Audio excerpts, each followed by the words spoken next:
Baiklah, bismillahirrahmanirrahim. Assalamualaikum warahmatullahi wabarakatuh. Perkenalkan, nama saya Alvina Damayanti dengan NIM terakhir 018 dari kelas 1 PMIA.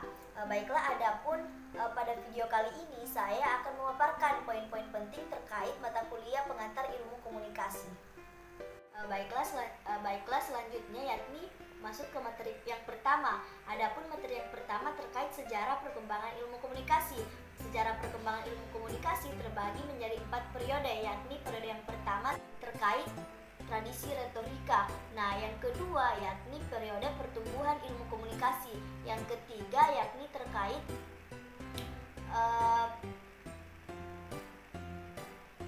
periode konsolidasi. Yang keempat yakni terkait teknologi komunikasi. Nah, selanjutnya adalah pengertian komunikasi. Pengertian komunikasi adalah proses oleh seseorang dalam menyampaikan pesan kepada orang lain, baik secara lisan maupun melalui media. Nah, yang selanjutnya adalah karakteristik komunikasi. Adapun yang pertama yakni komunikasi sebagai suatu proses. Yang kedua adalah komunikasi sebagai satu upaya yang memiliki tujuan atau disengaja.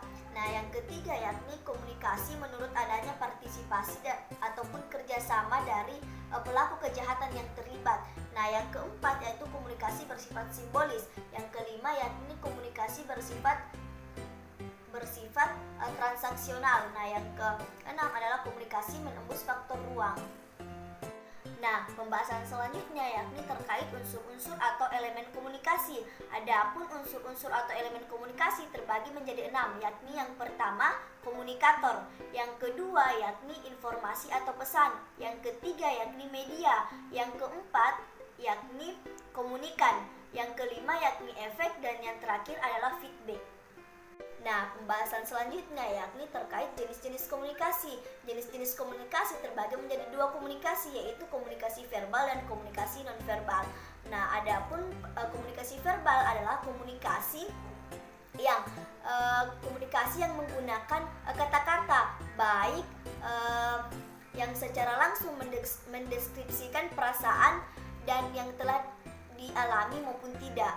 Nah, yang selanjutnya yakni terkait komunikasi nonverbal. Komunikasi nonverbal adalah komunikasi yang artinya bertukar pesan dengan tidak menggunakan kata-kata melainkan menggunakan bahasa tubuh.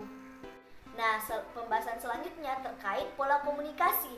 Pola komunikasi merupakan sebuah model dari proses komunikasi, sehingga dengan adanya beraneka ragam model komunikasi dari bagian dan proses komunikasi akan dapat ditemukan pola yang cocok dan mudah digunakan dalam berkomunikasi. Menurut Wijaja, pola komunikasi dibagi menjadi 4 model, yakni yang pertama pola komunikasi roda, yang kedua pola komunikasi rantai, dan yang ketiga pola komunikasi lingkaran, dan yang keempat adalah pola komunikasi bintang. Pembahasan selanjutnya yakni terkait persepsi inti komunikasi. Nah, adapun pengertian persepsi adalah perseptual atau dalam arti sempit ialah penglihatan. Bagaimana cara seseorang untuk melihat sesuatu dalam arti luas ialah pandangan atau pengertian, yaitu bagaimana seseorang memandang atau mengertikan sesuatu. Nah, kenapa persepsi dikatakan inti komunikasi? Karena karena jika persepsi tidak akurat, tidak mungkin kita berkomunikasi dengan efektif. Persepsi itu meliputi apa saja sih? Ya, nah yang pertama yakni sensasi atau atensi atau perhatian. Yang kedua interpretasi atau penafsiran. Nah, adapun 2 jenis persepsi yakni persepsi lingkungan fisik melalui lambang-lambang fisik, dan persepsi sosial atau persepsi terhadap manusia melalui lambang-lambang verbal dan nonverbal. Nah, pembahasan selanjutnya yakni terkait komunikasi intrapersonal dan komunikasi interpersonal. Komunikasi intrapersonal adalah komunikasi yang dilakukan dengan diri sendiri, di mana diri sendiri yang berperan sebagai komunikator dan diri sendiri yang berperan sebagai komunikan, dengan cara berhayal dan lain-lain.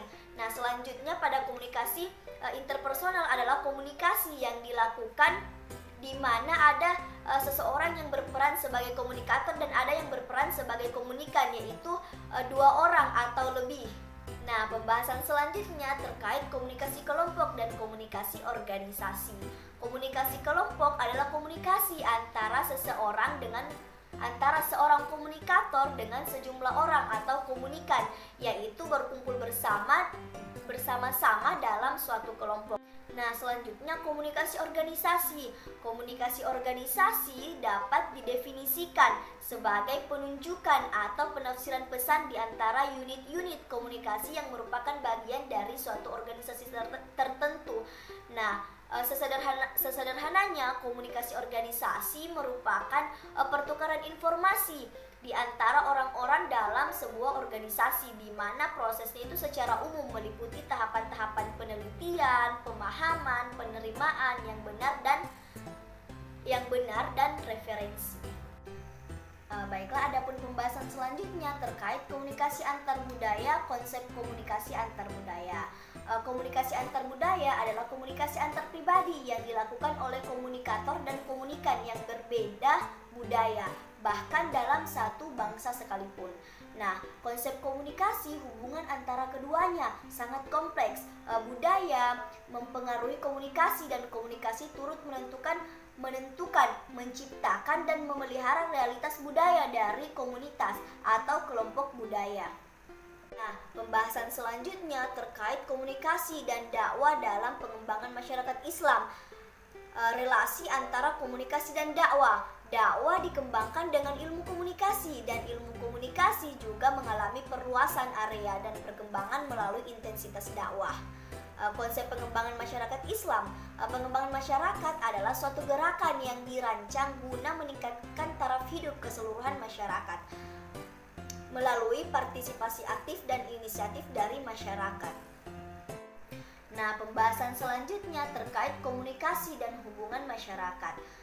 Konsep dasar humas. Menurut Gura, humas adalah kegiatan manajemen komunikasi antara satuan organisasi dengan berbagai macam publiknya. Komunikasi dalam hubungan masyarakat meliputi bahasan tentang hubungan-hubungan dalam hubungan masyarakat, baik hubungan dengan publik organisasi atau biasa disebut dengan internal publik, maupun dengan masyarakat di luar organisasi atau biasa disebut eksternal publik. Pendekatan-pendekatan dalam mengadakan hubungan serta tentang proses atau tahap-tahap kegiatan hubungan masyarakat. Nah, adapun pembahasan yang terakhir yakni terkait aspek-aspek komunikasi dan prinsip-prinsip etika komunikasi dalam pengembangan masyarakat Islam. Yang pertama adalah konsep etika komunikasi. Etika adalah cabang dari aksiologi yang mempelajari baik buruknya tindakan. Untuk menelaah baik buruknya etika terbagi atas beberapa, yakni yang pertama etika deskriptif, yang kedua adalah etika normatif, yang ketiga yakni etika komunikasi. Nah, adapun aspek-aspek etika komunikasi yakni aspek politik, aspek sifat manusia, aspek dialogis, dan aspek religius. Nah, adapun prinsip-prinsip etika komunikasi yakni yang pertama menjalin hubungan baik terhadap lawan bicara, yang kedua memperhatikan isi pembicaraan, yang ketiga tidak menimpali pembicaraan, dan yang keempat adalah saling menghargai.